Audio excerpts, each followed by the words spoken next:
ligado à indústria de cinema desde 2004. Trabalha como diretor e roteirista e é sócio da produtora Processo Multiartes. O nosso convidado dessa semana é o Bruno de Oliveira, que vem contar pra gente, entre outras coisas, da realização de 2 longa-metragens esse ano.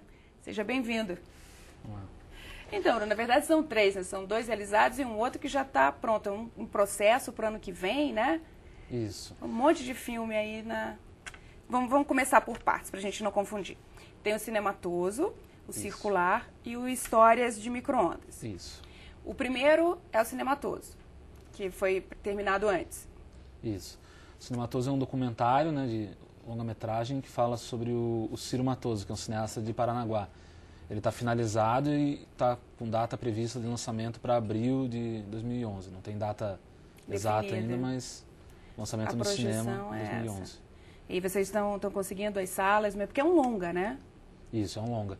A gente assinou contrato recentemente com a Moro Filmes, que é uma distribuidora aqui de Curitiba, uma empresa nova, que distribuiu recentemente o Morgue Story, do Paulo Biscay. Teve uma experiência interessante, conseguiu ficar acho que 6 semanas em cartaz, com o filme em uma sala só, foi um resultado bacana. A gente assinou com eles e estamos correndo aí atrás, batalhando para botar o filme na sala de cinema, não é fácil.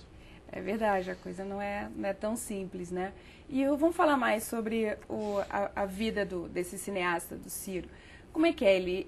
Qual que era o processo que ele percorreu, em que época que se desenvolveu a vida dele? Esse documentário mostra o quê?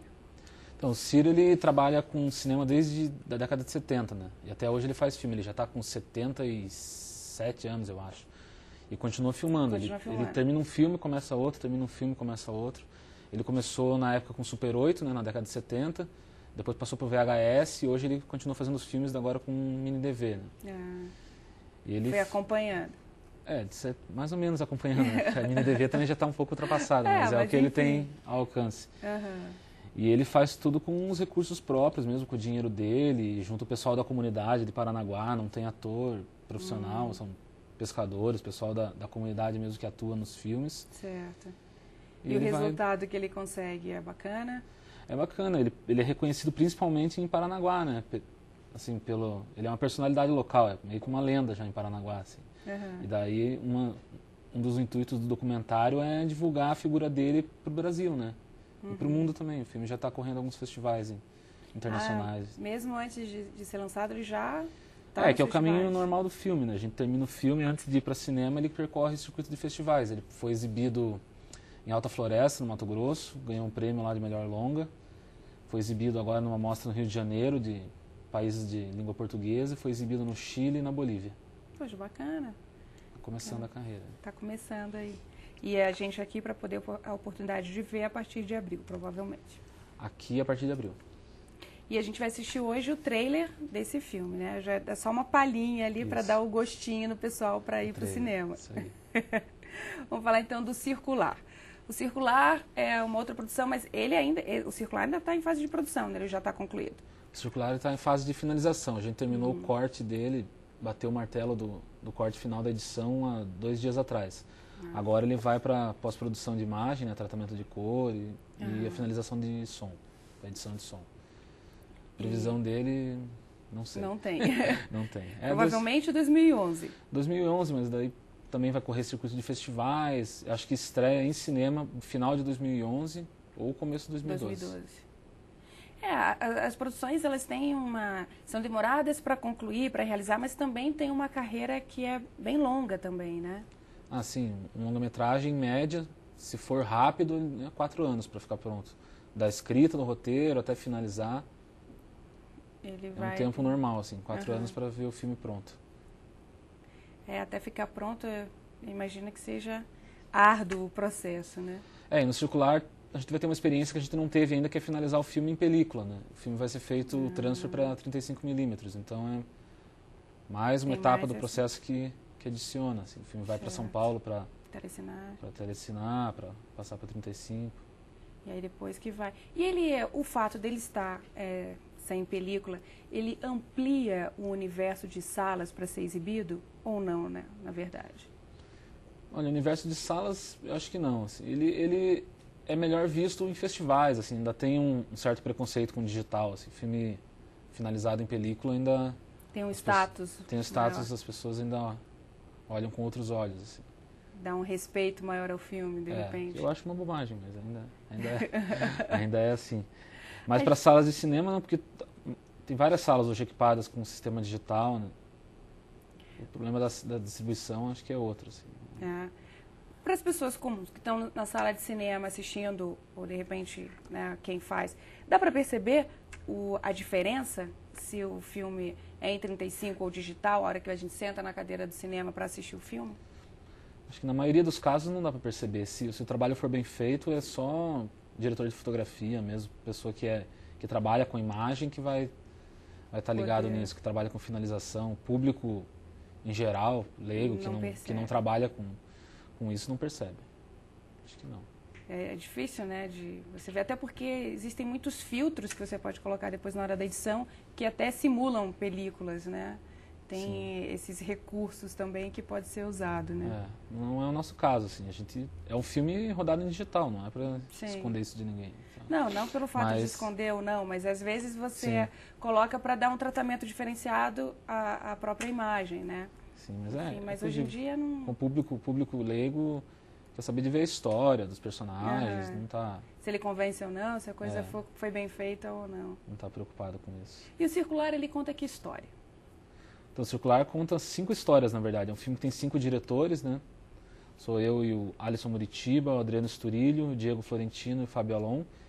E são 5 núcleos de personagens que se encontram dentro de um ônibus. Um ônibus chamado Circular. Então, são 5 núcleos de histórias. A minha história é a do Lorival, né? Que é o cobrador do ônibus. Tem o Samuel, que é um policial. Gengivas Podres, que é uma banda punk, uma banda de punk rock. O Carlos, que é um estrangeiro que está no Brasil, uruguaio. E a Cristina, que é uma professora de artes e artista plástica. Todos se encontram, né, no ônibus. As histórias que percorrem o ônibus ao longo do dia. O que a gente conta no filme, o principal são as histórias dos personagens. Certo. O ônibus, na verdade, é só um encontro desses 5 universos. Assim. Que passam por ali. Passam por ali. Porque tinha uma linha, não sei nem se tem ainda em Curitiba, que se chamava Circular. É desse ônibus ou não? Não tem nada a ver com isso? É só pelo fato de estar num ônibus? O Circular é um ônibus... Tem o Circular, que é aquele ônibus branquinho, pequeno, que não servia para o nosso caso, e o Circular Sul, que é um biarticulado. A gente queria um ônibus convencional. Então a gente pegou, na verdade, um Interbairros e chamou ele de Circular. Tá. Quem é da cidade vai saber que o Circular não é verde. Mas fora daqui... porque é o micro-ônibus e tal, que fazia que tinha aquele circular centro, né, aquela coisa e tal. No nosso caso tinha que ser um pouco maior. Para poder caber equipamento, tudo. E até para a história, porque tem um conflito final ali que acontece dentro do ônibus, que se o ônibus fosse muito pequeno ia ficar estranho. Não ia conseguir realizar. E é fácil a realização, acredito que vocês tiveram que ter parcerias com a URBS e tal, para poder conseguir executar mesmo o filme nos ônibus. Foi tranquilo para fazer isso, para fazer as filmagens? Foi relativamente tranquilo, assim, a gente acabou não trancando ruas, a gente estabeleceu um anel ali no central e ficou girando por ali mesmo. Teve apoio do diretor, mas não foi necessário trancar a rua. A gente acabou colocando no cronograma as cenas do ônibus batendo com o feriado, então foram 5 dias de gravação no ônibus, desses 5, 2 ou 3 acho que caíram no feriado, então já foi mais tranquilo. Bacana, então vamos aguardar aí, ainda vai demorar um pouquinho para chegar ao Circular.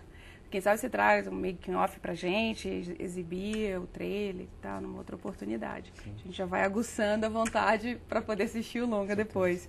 E o Histórias de Micro-ondas? Esse está em produção? Esse está. E vai demorar por um certo tempo ainda. E o Histórias de Micro-ondas do que vai? Que história é essa que ele vai contar? Então, Histórias de Micro-ondas é um filme que eu estou fazendo sem lei de incentivo, sem edital, com os recursos próprios mesmo, com o equipamento que a gente tem na produtora. É um filme com o Gessé Malman e a Débora Vec. São 2 atores que se revezam em vários curtas, mudando de personagem. Né? São sempre os mesmos atores, a equipe é sempre a mesma. Que vivem personagens diferentes. Personagens diferentes. A ideia basicamente é essa. A equipe é pequena, Então, em todos os curtas, na verdade, são eles dois e eu. Uhum. E às vezes vai mudando câmera, diretor de fotografia, vai mudando. E ele vai ser um longa-metragem também? Vai ser um longa. Agora ele já deve estar quase com uns 50 minutos, passando um pouco de 50 minutos. Ah, já está bastante adiantado. A ideia é que até março, abril, a gente consiga terminar as filmagens. Daí vai também para a etapa de finalização. Ah, muito bem. A gente pode dizer que 2010 foi um ano bom para produções. Foi um ano bom. O balanço que você faz aí, porque, né, bastante produções realizadas, sim, né? Sim. 2010 foi o ano das realizações, mas na verdade são sementes que foram plantadas há anos atrás já. O Circular já vem sendo trabalhado, por exemplo, o roteiro, desde quando a gente estava na faculdade, desde quando eu fiz a ideia do roteiro surgiu no set de filmagem dos Dias Cinzas, que é um curta que eu dirigi no final de 2008. Certo. Que não é muito tempo também. Pois é. As coisas foi são rápido. todas recentes, né, na verdade. Então tá certo, Bruno. E a gente vai assistir hoje, são 2 curtas, né? Isso. E mais o trailer. Fala um pouquinho pra gente desses curtas. Ruínas. Ruína, Infância de Margot. Né? Ruína, ele é de 2007, eu acho. Ruína eu fiz na época da faculdade ainda, ele integra um outro projeto nosso da produtora, que é o Cancha 2, né, que é um livro DVD, um livro que traz contos do meu sócio, Adriano Sturilho, com os contos adaptados para curta-metragem.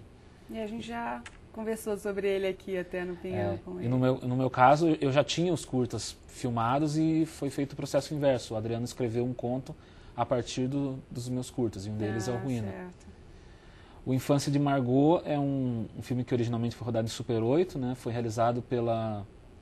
Eu participei da oficina do Festival de Super 8. Do Curta 8. Do Curta 8. Da primeira, né? Primeira oficina que eles realizaram de tomada única. Então o filme é feito com edição na própria câmera. Não tem edição posterior. Daí depois foi passado para digital.